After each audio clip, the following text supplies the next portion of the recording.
Sir काट सकते हैं लेकिन सर झुका नहीं सकते। माता की जय। अपराधियों का, भ्रष्टाचारियों का और देश को गुलाम बनाने वालों का सर काटने का काम 56 इंच का सीना होता है तो सेना के जवानों का होता है, नेताओं का नहीं होता है। अगर नेताओं का 56 इंची सेना होता तो देश की जनता के लिए काम करते, अडानी अंबानी के लिए काम नहीं करते।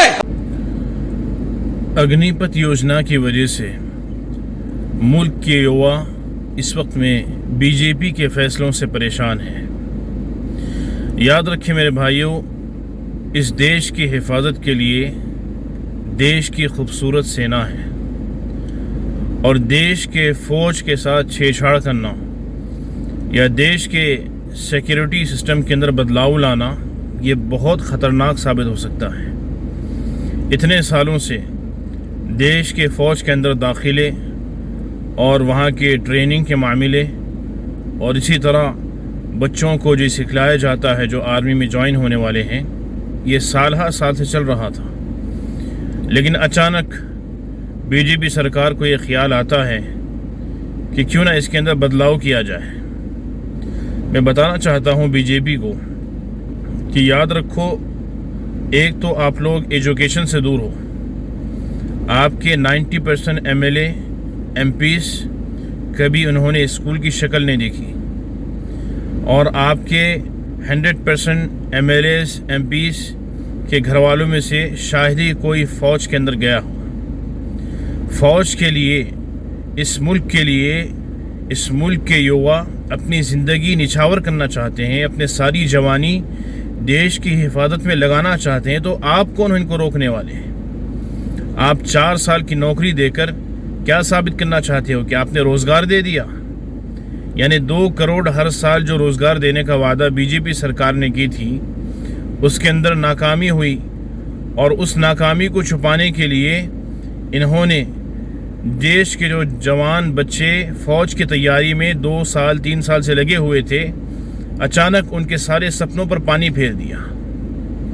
बीजेपी के लिए मशवरा है कि पहले बीजेपी के तमाम MLAs MPs को आप जो है अग्निपथ के तहत में 4 साल की ट्रेनिंग दें, क्योंकि ट्रेनिंग ये देश के युवा के बच्चों के लिए ज़रूरी नहीं है। वो तो अपनी सारी ज़िंदगी देश के लिए निछावर करना चाहते हैं। लेकिन ये जो बीजेपी RSS बजरंग दल के जो MLAs MPs जो नेता हैं, पहले अग्निपथ के तहत में इनको थोड़ा अखलाक सिखाएं, इनको थोड़ा बोलना सिखाएं, इनके अंदर थोड़ी तमीज़ तहजीब सिखलाएं, तब जाकर अग्निपथ योजना जब बीजेपी के MLAs MPs और बजरंग दल RSS के कार्यकर्ता जब अग्निपथ के तहत में 4 साल अपनी ज़िंदगी को सुधार लेंगे और 4 साल के बाद में हम लोग चेक करेंगे कि अग्निपथ योजना के तहत में बीजेपी के MLAs के अंदर, MPs के अंदर और RSS के कार्यकर्ताओं के अंदर कुछ सुधार आया है, इनकी बोलचाल में कुछ बदलाव आया है और इनकी अखलाक के अंदर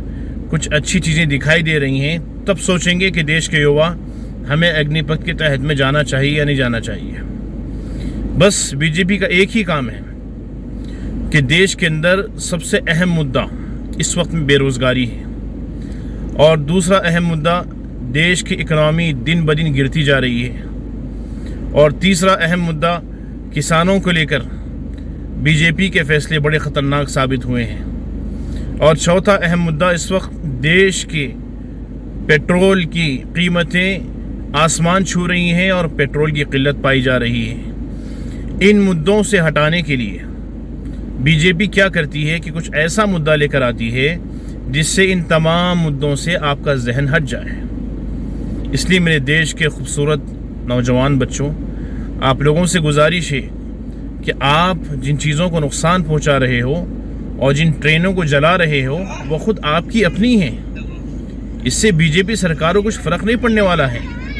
आपने जो है हिंदुस्तान भर के अंदर मेरे देश के युवा, देश के सेना में जाने वाले नौजवान बच्चे, आपने ट्रेनों को जलाया है और अपने दीगर जो है आवाम के लोगों को, वहाँ की गाड़ियों को और आवाम की संपत्ति को आपने जलाया है। इससे नुकसान बीजेपी को कुछ भी नहीं होगा। आप सारे हिंदुस्तान को भी जला दें तो बीजेपी को फ़र्क नहीं पड़ने वाला है। बीजेपी इस मुल्क को चलाने के लिए नहीं आई है, इस मुल्क को तोड़ने के लिए और जलाने के लिए आई है। जिस तरह गोधरा के अंदर 2002 के अंदर गुजरात जला था, ऐसे ही बीजेपी सरकार आने के बाद आज सारे हिंदुस्तान की ट्रेनें चल रही हैं। तो इनको आपके प्रोटेस्ट से, या आपके जलाने से, मारने से, मरने से कोई फ़र्क नहीं पड़ने वाला है। इसलिए अगर फ़र्क पड़ता है इनको तो सिर्फ इलेक्शन के टाइम पर इनके मीठी मीठी राष्ट्रवाद बातों में ना आए। अगर आपको अपनी बात को मनवानी है तो फैसला करें कि आने वाले इलेक्शन के अंदर ये जाहिलों को, निकम्मों को और ये बेवकूफ़ लोगों को इस मुल्क से हटाने का काम करें।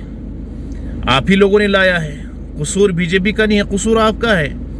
आपने ऐसी निकम्मी, अनपढ़, जाहिल सरकार को लेकर आए हो आप लोग कि जिनको ए का ए नहीं मालूम और अलिफ का अलिफ नहीं मालूम है, जिनको ना इंग्लिश से वास्ता है और जिनको ना संस्कृत से वास्ता है, जिनको ना किसी मज़हब से वास्ता है। इसलिए देश के नौजवानों से गुजारिश है कि आपके इन हालात की वजह से या आपके प्रोटेस्ट करने की वजह से बीजेपी सरकार किसी भी मूड में नहीं है कि वो अपनी स्कीम को वापस लें। लिहाजा आपके लिए ये ज़रूरी है कि आप तमाम के तमाम बीजेपी सरकार पर रिज़ाइन डालने के लिए दबाव डालें, तब जाकर मेरे भाइयों कुछ बात इस देश के लिए बनेगी।